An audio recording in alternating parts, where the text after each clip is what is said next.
ಎಲ್ಲರಿಗೂ ಶುಭೋದಯ. ರನ್ನ ಬರೆದಿರುವಂತಹ ದುರ್ಯೋಧನ ವಿಲಾಪ ಈ ಕಾವ್ಯ ಭಾಗವನ್ನು ನಾವು ಅಧ್ಯಯನ ಮಾಡಲಿಕ್ಕಿದ್ದೇವೆ. ದುರ್ಯೋಧನ ತನ್ನ ಅಜ್ಜನನ್ನು ನೋಡಲಿಕ್ಕೆ ಅಂತ ಹೇಳಿ ರಕ್ತದ ಸಮುದ್ರದಲ್ಲಿ ಮುರಿದು ಬಿದ್ದಿರುವಂತಹ ಆಯುಧಗಳ ಹೆಜ್ಜೆ ಹೆಜ್ಜೆಗೆ ಪ್ರತಿ ಪಾದಕ್ಕೆ ಆತನ ಪ್ರತಿ ಪಾದ ಇಡಬೇಕಾದ್ರೂ ಪ್ರತಿಯೊಂದು ಹೆಜ್ಜೆಗೂ ಕೂಡ ಅದೇನಾಗ್ತಾ ಇದೆ, ಭೇದಿಸ್ತಾ ಇದೆ. ಅವನಿಗೆ ಕಾಲಿಡಲಿಕ್ಕೆ ಜಾಗವಿಲ್ಲದೆ ಆತ ದೊಡ್ಡ ದೊಡ್ಡದಾದಂತಹ ಹೆಣಗಳನ್ನು ತುಳಿದುಕೊಂಡು ಆ ರಕ್ತದ ಸಮುದ್ರದಲ್ಲಿ ಬರ್ತಾ ಇದ್ದಾನೆ. ಬರ್ತಾ ಇರಬೇಕಾದ್ರೆ ಆ ರಕ್ತದ ಸಮುದ್ರದಲ್ಲಿ ಆನೆಯ ದೇಹಗಳೆಂಬ ಬೆಟ್ಟಗಳನ್ನು ಹತ್ತಿ ರಕ್ತದ ನದಿಗಳನ್ನು ದಾಟಿ ಆನೆಯ ಸೊಂಡಿಲುಗಳೆನ್ನುವಂತಹ ಕಪ್ಪಾದ ಬಳ್ಳಿಗಳಲ್ಲಿ ತನ್ನ ಕಾಲು ಸಿಕ್ಕಿರುವ ತನ್ನ ಕಾಲುಗಳನ್ನು ಬಿಡಿಸಿಕೊಂಡು ಸಂಜಯನ ಹೆಗಲನ್ನು ಆಶ್ರಯಿಸಿಕೊಂಡು ದುರ್ಯೋಧನ ಅಜ್ಜನನ್ನು ನೋಡಲಿಕ್ಕೆ ಅಂತ ಹೇಳಿ ಬರ್ತಾನೆ. ಅಷ್ಟೊತ್ತಿಗಾಗುವಾಗ ಅಲ್ಲಿ ಆತ ಬಾಣಗಳ ಸಮೂಹದಿಂದ ಜರ್ಜರಿತವಾಗಿರುವಂತಹ ಶರೀರವನ್ನುಳ್ಳಂತಹ ಶಕ್ತಿಗುಂದಿರುವಂತಹ ದ್ರೋಣನನ್ನು ಕಾಣ್ತಾನೆ. ತನ್ನ ಆಚಾರ್ಯರಾದಂತಹ ದ್ರೋಣಾಚಾರ್ಯರನ್ನು ಕಾಣ್ತಾನಂತೆ. ಹಾಗೆ ದೃಷ್ಟದ್ಯುಮ್ನ ಈತ ಗೊತ್ತಿದೆ ನಿಮಗೆಲ್ರಿಗೂ, ದೃಪದನ ಮಗ, ದ್ರೌಪದಿಯ ಅಣ್ಣ. ಇವರಿಬ್ಬರು ಯಜ್ಞಕುಂಡದಲ್ಲಿ ಜನಿಸಿರುವಂಥವರು. ದೃಷ್ಟದ್ಯುಮ್ನನನ್ನು ಪಾಂಡವರ ಸೇನಾಧಿಪತಿಯಾಗಿ ಇರ್ತಾನೆ. ಈತ ಮಹಾಭಾರತ ಯುದ್ಧರಂಗದಲ್ಲಿ ದ್ರೋಣಾಚಾರ್ಯರನ್ನು ಶಿರಚ್ಛೇದನ ಮಾಡ್ತಾನೆ. ಈತನನ್ನು ಪಡೆದದ್ದೇ ದೃಪದ ದ್ರೋಣಾಚಾರ್ಯರ ಶಿರಚ್ಛೇದನ ಮಾಡಬೇಕು ಅಂತ ಹೇಳುವಂತಹ ಕಾರಣಕ್ಕೋಸ್ಕರನೇ ಈತನನ್ನು ಅಗ್ನಿಕುಂಡದಿಂದ ಪಡೆದಿರುವಂಥದ್ದು. ಹಾಗಾಗಿ ದೃಪದನ ಮಗನಾಗಿರುವಂತಹ ದೃಷ್ಟದ್ಯುಮ್ನ ಈ ದ್ರೋಣಾಚಾರ್ಯರ ಶಿರಚ್ಛೇದನವನ್ನು ಮಾಡಿರ್ತಾನೆ. ಇದೆಲ್ಲವನ್ನು ಆತ ಕಾಣ್ತಾನೆ. ದುರ್ಯೋಧನಿಗೆ ತುಂಬ ಬೇಜಾರಾಗತ್ತೆ. ನಿಮ್ಮ ದ್ರೋಣಾಚಾರ್ಯರನ್ನು ನೋಡಿಕೊಂಡು ನಿಮ್ಮ ಧನುರ್ವಿದ್ಯಾ ಕೌಶಲವನ್ನು ನಾನು ಅರಿಯದವರೇ, ಬಿಲ್ಲಿನ ಕೌಶಲ್ಯದಲ್ಲಿ ಗಾಂಡೀವಧಾರಿಯಾದಂತಹ ಅರ್ಜುನನನ್ನು, ಅವನಷ್ಟೇ ಅಲ್ಲ ಅವನನ್ನು ಮೀರಿಸಿರುವಂತಹ ಪಿನಾಕಪಾಣಿಯಾದಂತಹ ಶಿವನೂ ಕೂಡ ನಿಮ್ಮ ಜೊತೆಯಲ್ಲಿ ಪ್ರತಿಭಟಿಸಿ ಗೆಲ್ಲಲಿಕ್ಕೆ ಸಾಧ್ಯ ಇಲ್ಲ. ಅಷ್ಟು ಸಮರ್ಥರಾದವರು ನೀವು. ನಿಮ್ಮ ಉದಾಸೀನತೆಯು ನನ್ನ ಕರ್ಮಫಲವು ಏನೋ ಗೊತ್ತಿಲ್ಲ. ನಿಮಗೆ ಈ ರೀತಿಯಾದಂತಹ ಸಾವು ಬರಬಾರ್ದಿತ್ತು ಎನ್ನುವಂಥದ್ದನ್ನು ಹೇಳ್ತಾ ಹೋಗ್ತಾನೆ. ನೀವು ಈ ರೀತಿ ನಿಮಗೆ ಮರಣ ಎನ್ನುವಂಥದ್ದು ಬರಬಾರ್ದಿತ್ತು ಅಂತ ಹೇಳಿ ದುಃಖವನ್ನು ವ್ಯಕ್ತಪಡಿಸ್ತಾನೆ, ದುಃಖ ಪಡ್ತಾನೆ. ಹಾಗೆ ಆ ದ್ರೋಣಾಚಾರ್ಯರ ಶವವನ್ನು ದಾಟಿ ಮುಂದಕ್ಕೆ ಬರಬೇಕಾದ್ರೆ ಅವನಿಗೆ ಅಲ್ಲಿ ಇನ್ನೊಂದು ಹೆಣ ಕಾಣುತ್ತೆ. ಅದು ಹೇಗಿತ್ತು ನೋಡಿ. ಅರೆ ಮುಗಿದಿರ್ದ ಕಣ್ಮಲರ್ ಅಲರ್ಧ ಮೊಗಂ ಕಡಿವೋದ ಕೈಯಂ ಅಸರುತರ ಮಾಗೆ ಖರ್ಚಿದ ಅವಡು ಬೆರೆಸು ಅನ್ಯ ಶರಪ್ರಹಾರ ಜರ್ಜರಿತ ಶರೀರನಾಗಿ ನವಲೋಹಿತವಾರ್ದಿಯಳ್ ಅಳ್ದು ಬಿದ್ದನಂ ಅಜಿವೀರನಂ ಕುರುಪತಿ ನೋಡಿ ಕಂಡನ ಅಭಿಮನ್ಯು ಕುಮಾರನ ಜಿವೀರನಂ. ಅರೆ ಮುಗಿದಿರ್ದ ಅರ್ಧ ಮುಚ್ಚಿರುವಂತಹ ಕಣ್ಣುಗಳು. ಅದು ಕಣ್ಣುಗಳು ಹೇಗಿತ್ತು ಅಂತ ಹೇಳಿದ್ರೆ ಕಣ್ಮಲರ್, ಹೂವಿನಂತಹ ಕಣ್ಣುಗಳು. ಅರೆ ಕಣ್ಣು ಅರ್ಧ ಮುಚ್ಚಿರುವಂತಹ ಕಣ್ಣುಗಳು. ಆ ಕಣ್ಣುಗಳು ಹೇಗಿತ್ತು ಅಂತ ಹೇಳಿದರೆ ಹೂವಿನ ಹಾಗಿತ್ತಂತೆ. ಅಲರ್ಧ ಮೊಗಂ, ಯುದ್ಧೋತ್ಸಾಹದಿಂದ ಅರಳಿರುವಂತಹ, ಯುದ್ಧ ಮಾಡಬೇಕು, ನಾನು ಯುದ್ಧ ಮಾಡ್ತೇನೆ ಎನ್ನುವಂತಹ ಆ ಒಂದು ಉತ್ಸಾಹದಿಂದ ಇರುವಂತಹ ಅರಳಿದ ಮುಖ. ಕಡಿವೋದ ಕೈಯಂ, ಕತ್ತರಿಸಿ ತುಂಡಾಗಿ ಹೋಗಿರುವಂತಹ ಕೈಗಳು. ಅರಸುತರಮಾಗಿ ಅತಿ ಭಯಂಕರವಾಗಿ ಖರ್ಚಿದ ಅವಡು. ಅವನು ಏನೋ ಯುದ್ಧ ಮಾಡ್ತೇನೆ, ನಿಮ್ಮನ್ನೆಲ್ಲರನ್ನ ಸೋಲಿಸ್ತೇನೆ ಎನ್ನುವಂತಹ ರೀತಿಯಲ್ಲಿ ಆತ ಏನು ಮಾಡಿದಂತೆ, ಅವನ ಹಲ್ಲುಗಳನ್ನು ಕಚ್ಚಿ ಹಿಡಿದಿದ್ದಂತೆ. ಅಷ್ಟು ನೋವಾಗ್ತಾ ಇದೆ ಅವನಿಗೆ, ಆ ಕೈಗಳು ತುಂಡಾಗಿವೆ. ಆದರೂ ತಾನು ಯುದ್ಧೋತ್ಸಾಹವನ್ನು ಮಾಡ್ತೇನೆ, ನಾನು ಯುದ್ಧವನ್ನು ಉತ್ಸಾಹದಿಂದ ಮಾಡ್ತೇನೆ, ನಿಮ್ಮನ್ನೆಲ್ಲರನ್ನ ಕೊನೆಗೊಳಿಸ್ತೇನೆ ಎನ್ನುವಂತಹ ಒಂದು ಕೋಪ, ವೀರ, ಆವೇಶದಿಂದ ಅವನೇನಾಗಿತ್ತೋ ಅವನ ಹಲ್ಲುಗಳನ್ನು ಕಚ್ಚಿದ್ದಂತೆ. ಬೆರಸು ಔಡಿನಿಂದ ಕೂಡಿದ ಅನ್ಯಶರ ಪ್ರಹಾರ ಜರ್ಜರಿತ ಶತ್ರುಗಳ ಬಾಣಗಳ ಹೊಡೆತದಿಂದ ನಜ್ಜುಗುಜ್ಜಾಗಿರುವಂತಹ ಶತ್ರುಗಳು ಒಂದಷ್ಟು ಬಾಣವನ್ನು ಹೊಡೆದಿದ್ದಾರೆ. ಒಂದಷ್ಟು ಬಾಣಗಳನ್ನು ಹೊಡೆದು ಆ ದೇಹ ಎನ್ನುವಂಥದ್ದೇನಾಗಿದೆ, ಸಂಪೂರ್ಣವಾಗಿ ನಜ್ಜುಗುಜ್ಜಾಗಿ ಹೋಗಿದೆ. ಆದರೂ ಕೂಡ ಶರೀರನಾಗಿ ಅಂತಹ ದೇಹವುಳ್ಳವನಾಗಿ ನವವಾಹಿತಲೋರ್ದಿಯೋಳು ಹೊಸದಾದ ರಕ್ತದ ಸಮುದ್ರದಲ್ಲಿ ಬಿದ್ದವನಂತೆ ಮುಳುಗಿ ಬಿದ್ದವನನ್ನ, ಈ ಯುದ್ಧ ವೀರನಾಗಿರುವಂತಹ ಅಭಿಮನ್ಯು ಕುಮಾರನನ್ನ ಈ ಕುರುಪತಿ ರಾಜ ದುರ್ಯೋಧನ ಕಾಣ್ತಾನಂತೆ. ಅವನಿಗೆ ನಿಜವಾಗಿ ನೋಡಿ, ಅವನು ಎಷ್ಟು ಒಳ್ಳೆಯವನು ದುರ್ಯೋಧನ. ನಾವು ದುರ್ಯೋಧನ ಅಂತ ಹೇಳಿದ ಕೂಡಲೇ ಕೆಟ್ಟವನು ಅಂತಲೇ ಹೇಳಿ ತೀರ್ಮಾನಿಸಿದ್ದೇವೆ.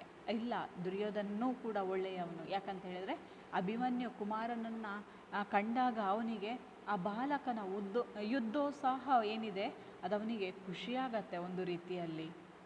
ಯಾಕಂತ ಹೇಳಿದರೆ ಆ ರೀತಿಯಲ್ಲಿ ಯುದ್ಧ ಮಾಡಬೇಕು ಅಂತ ಹೇಳಿ ಆದರೆ ಅಂತಹ ಯುದ್ಧವೀರ ಆಗಿರಬೇಕಾತ.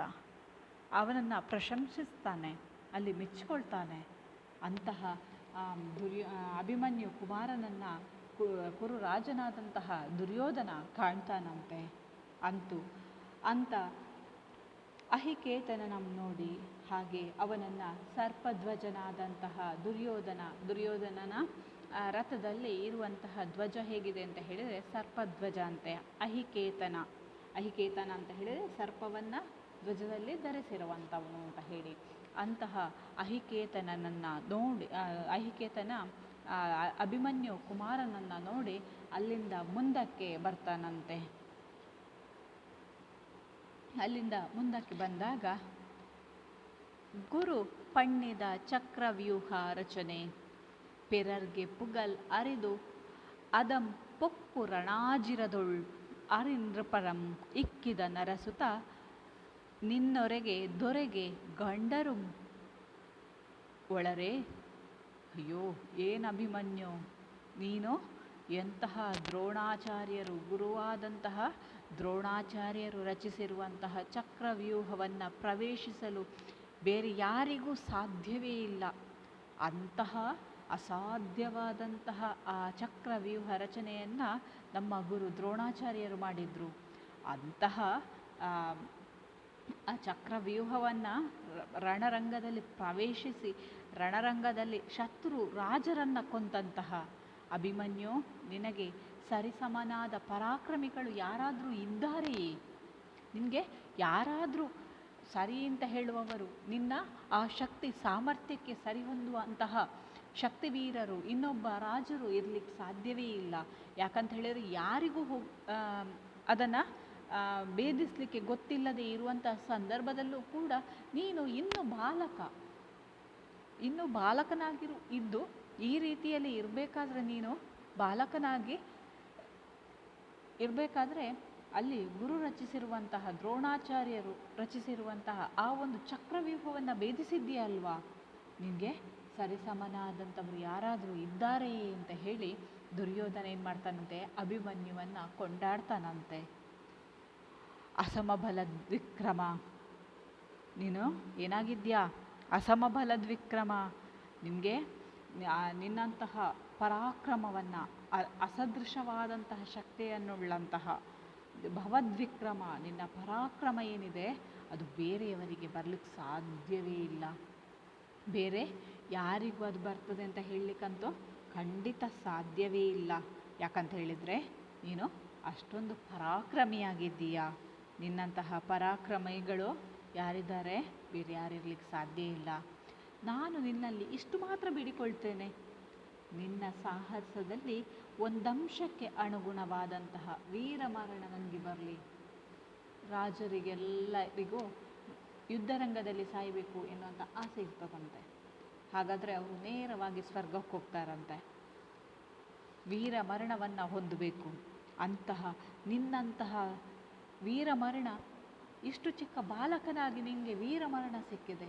ಆ ವೀರಮರಣ ನನಗೆ ಒಂದಂಶ, ನಿನ್ನ ಪೂರ್ತಿ ಅಲ್ಲ, ನಿನ್ನ ಸಾಹಸದ ಒಂದು ಅಂಶಕ್ಕೆ ಅನುಗುಣವಾದಂತಹ, ಒಂದೇ ಒಂದು ಅಂಶಕ್ಕೆ ಅನುಗುಣವಾದಂತಹ ವೀರಮರಣ ನನಗೆ ಬರಲಿ ಅಂತ ಹೇಳಿ ಅವನೇನು ಮಾಡ್ತಾನಂತೆ, ದುರ್ಯೋಧನ ದುಃಖ ಪಡ್ತಾ ಇದ್ದಾನಂತೆ.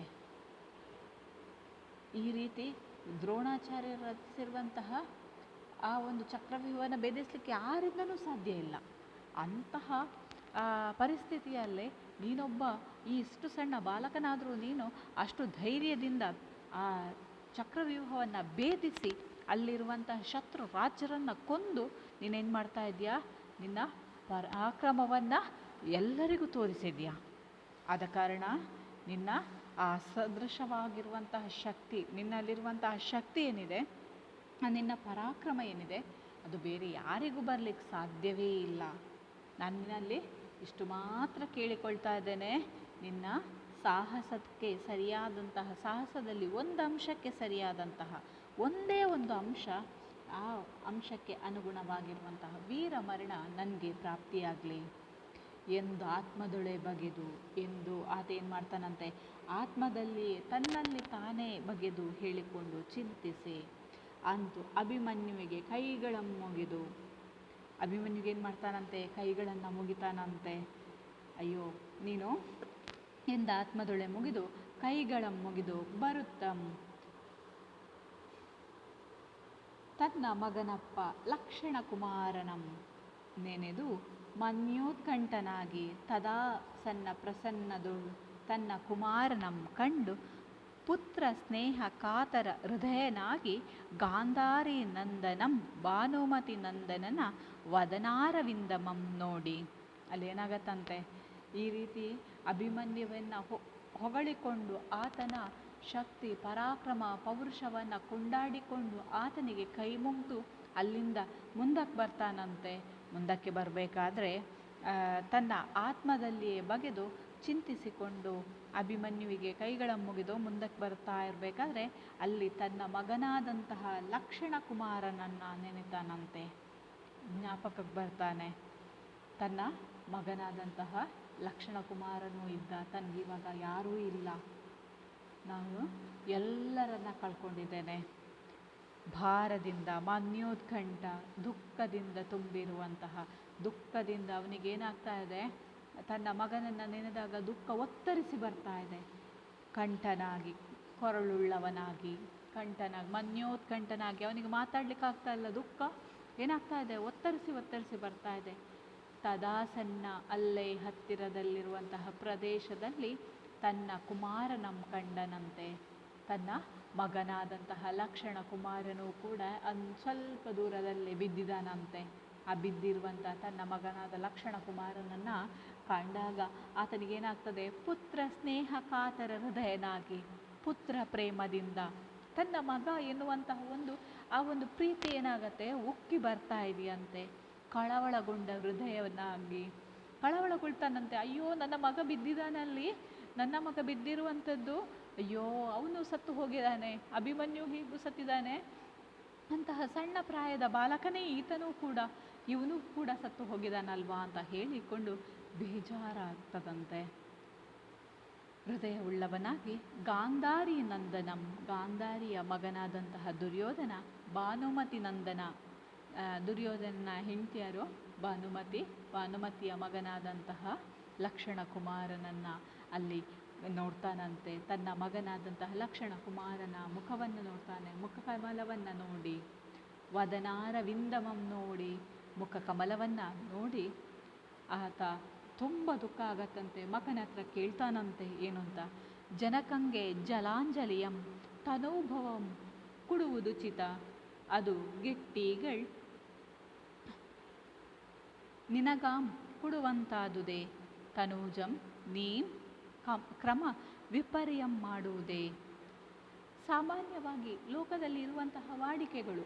ಜನಕಂಗೆ ಜಲಾಂಜಲಿಯನ್ನು ತಂದೆ ಸತ್ತರೆ ಮಗ ಏನು ಮಾಡುವಂಥದ್ದು, ಅವರಿಗೆ ಜಲಾಂಜಲಿ ತರ್ಪಣವನ್ನು ಕೊಡುವಂಥದ್ದು ಎಲ್ಲರಿಗೂ ಲೋಕದಲ್ಲಿ ರೂಢಿಯಲ್ಲಿರುವಂಥದ್ದು. ಆದರೆ ನೀನೇನು ಮಾಡಿದೆ? ನಿನ್ನ ತಂದೆ ನಾನು ಬದುಕಿದ್ದೇನೆ, ನಾನು ಬದುಕಿರಬೇಕಾದ್ರೆ ನಾನೇ ನಿನಗೆ ಕೊಡುವ ಹಾಗಾಯಿತೆ, ನೀನು ಕೊಡಬೇಕಿತ್ತು ನನಗೆ.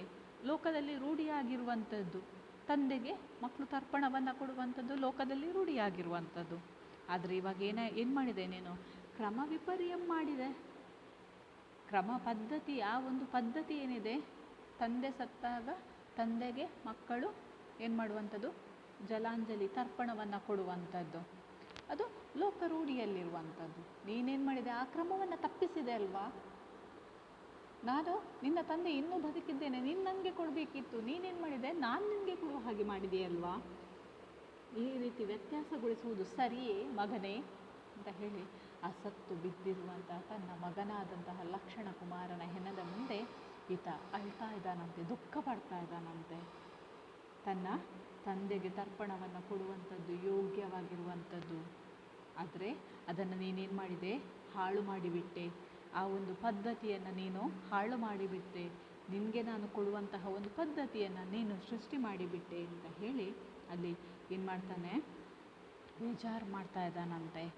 ಎಂದು ಪಶ್ಚಾತ್ತಾಪಮಂಗೆಯೇ ಎಂದು ಆತ ಏನು ಮಾಡ್ತಾ ಇದ್ದಾನೆ? ಪಶ್ಚಾತ್ತಾಪ ಪಡ್ತಾ ಇದ್ದಾನೆ, ದುಃಖದಿಂದ ಮರುಗ್ತಾ ಇದ್ದಾನೆ, ದುಃಖಿಸ್ತಾ ಇದ್ದಾನೆ. ಸಂಜಯಂ ಸಂತೈಸಿ ಸಂಜಯ ಏನು ಮಾಡ್ತಾನಂತೆ? ಅವನು ಸಂಜಯನ ಜೊತೆಗೆ ಬಂದಿರುವಂಥದ್ದು ಸಂಜಯ ಸಮಾಧಾನ ಪಡಿಸ್ತಾನಂತೆ. ಹೌದು ಆಗಿದೆ, ಹೌದು, ಏನು ಮಾಡಲಿಕ್ಕಾಗೋದಿಲ್ಲ, ಬಾ ನಮ್ಮ ಕೆಲಸ ಏನಿದೆ ಮುಂದಕ್ಕೆ ನಾವು ಹೊರಟಿರುವಂಥ ಕೆಲಸ ಏನಿದೆ ಆ ಕೆಲಸವನ್ನು ಹೋಗುವ ಬಾ ಅಂತ ಹೇಳಿ ಸಂತೈಸಿ ಸಮಾಧಾನಪಡಿಸಿ ಮುಂದಕ್ಕೆ ಕರೆದುಕೊಂಡು ಹೋಗ್ತಾ ಇರಬೇಕಾದ್ರೆ, ಇನ್ನೊಂದಷ್ಟು ದೂರಕ್ಕೆ ಹೋಗಬೇಕಾದ್ರೆ ಅಲ್ಲಿ ಇನ್ನೊಂದು ಹೆಣ ಕಾಣ್ತಾನೆ. ಭೀಮನ ಗದಾ ಪರಿಘ ಪ್ರಹರಣದಿಂ ರುದಿರ ಪ್ರವಾಹ ವಶ ಗತನಾಗಿದ್ದ ಯುವರಾಜ ನಿರ್ದೆಡೆಯಂ ಕುರುರಾಜನ್ ಏದು ಒಂದಾಗಳ್. ಏನಾಗತ್ತಂತೆ? ಹೀಗೆ ಪಶ್ಚಾತ್ತಾಪ ಪಟ್ಕೊಂಡಿದ್ದಿರುವಂಥ ದುರ್ಯೋಧನನ್ನ ಸಂಜಯ್ ಏನು ಮಾಡ್ತಾನೆ?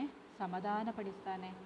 ಹಾಗೆ ಮುಂದಕ್ಕೆ ಕರ್ಕೊಂಡು ಹೋಗ್ತಾ ಇರಬೇಕಾದ್ರೆ ಭೀಮಸೇನನ ಗದಾ ಪ್ರಹಾರದಿಂದ, ಭೀಮಸೇನನ ಗದೆಯ ಹೊಡೆತದಿಂದ ರಕ್ತದ ಪ್ರವಾಹದಲ್ಲಿ ಬಿದ್ದಿರುವಂತಹ ತನ್ನ ತಮ್ಮನಾದಂತಹ ಯುವರಾಜನಾದಂತಹ ದುಶ್ಯಾಸನನಿದ್ದಂತಹ ಸ್ಥಳಕ್ಕೆ ಬರ್ತಾನಂತೆ. ಕುರುರಾಜನ್ ದುರ್ಯೋಧನನ್ ಏದೆ ಸಮೀಪಿಸಿ ಬಂದಾಗ ಅವನಿಗೇನಾಗತ್ತೆ? ತುಂಬಾ ಬೇಜಾರಾಗತ್ತೆ. ಎಂದು ಮರೆತ ಸಂಜಯ ಏನು ಮಾಡ್ತಾನೆ?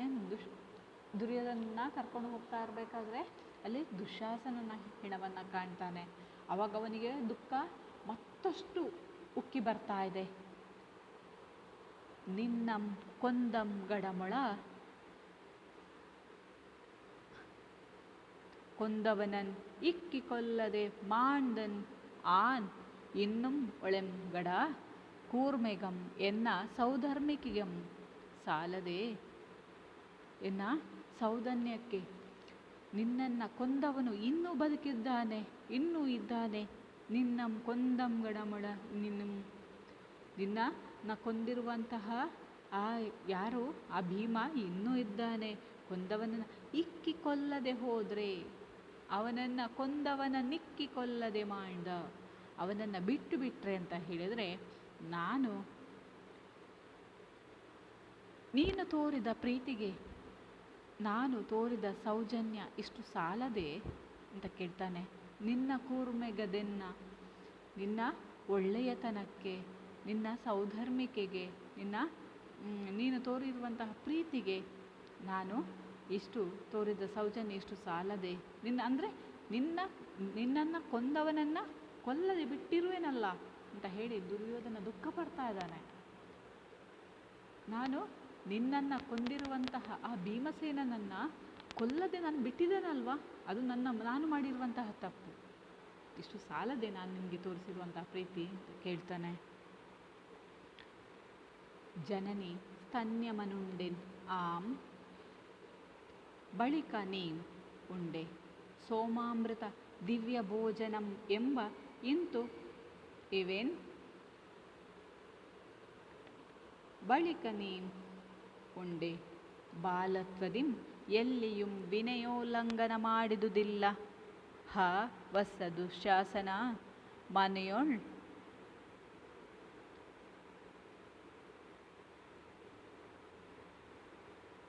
ಮರಣಕ್ಕಿಂದೆನ್ನ ನೀ ಮುಂಚಿದೈ ಮನೆಯೊಳ್ ಸುಳ್ ತಡಮಾಯ್ತು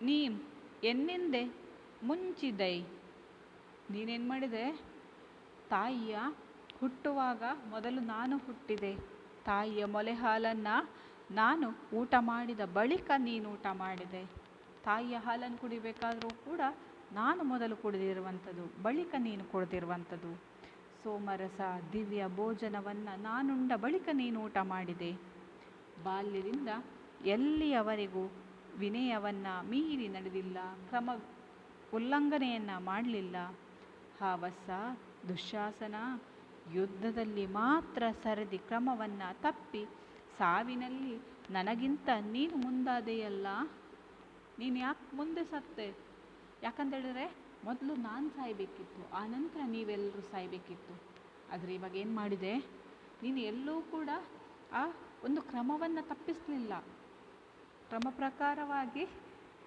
ನಾನೇನು ಮಾಡಿದೆ ಅದೇ ರೀತಿಯಲ್ಲಿ ಹೋಗ್ತಾ ಇದ್ದೆ ಆದರೆ ನೀನು ಇವಾಗ ಏನು ಮಾಡಿದೆ ಈ ಒಂದು ಕ್ರಮವನ್ನು ತಪ್ಪಿಸಿದೆ ಆ ರೀತಿ ಮಾಡಿದ್ದು ತಪ್ಪಲ್ವಾ ನಿಂದು ಅಂತ ಹೇಳಿ ಅವನೇನು ಮಾಡ್ತಾನಂತೆ ದುಶ್ಯಾಸನನ ಆ ಹೆಣದ ಮುಂದೆ ಪ್ರಶ್ನೆಯನ್ನು ಇಡ್ತಾ ಇದ್ದಾನಂತೆ ನೀನು ಎಲ್ಲಿಯವರೆಗೂ ಬಾಲ್ಯದಿಂದ ಇಲ್ಲಿಯವರೆಗೂ ನೀನು ಎಲ್ಲೂ ಕೂಡ ಆ ಒಂದು ಕ್ರಮವನ್ನು ತಪ್ಪಲಿಲ್ಲ ಈಗ ಮಾತ್ರ ಸಾವಿನಲ್ಲಿ ಮಾತ್ರ ನೀನೇನು ಮಾಡಿದೆ ಈ ಒಂದು ಕ್ರಮವನ್ನು ತಪ್ಪಿಬಿಟ್ಟೆಯಲ್ಲ ಅಂತ ಹೇಳಿ ಪ್ರಶ್ನಿಸ್ತಾ ಇದ್ದಾನಂತೆ ಆ ಶವವನ್ನು ನೋಡಿಕೊಂಡು ಅಳ್ತುಕೊಂಡು ದುಃಖದಿಂದ ಅವನು ಏನು ಮಾಡ್ತಾ ಇದ್ದಾನೆ ಪ್ರಶ್ನಿಸ್ತಾ ಇದ್ದಾನಂತೆ ಧನ್ಯವಾದಗಳು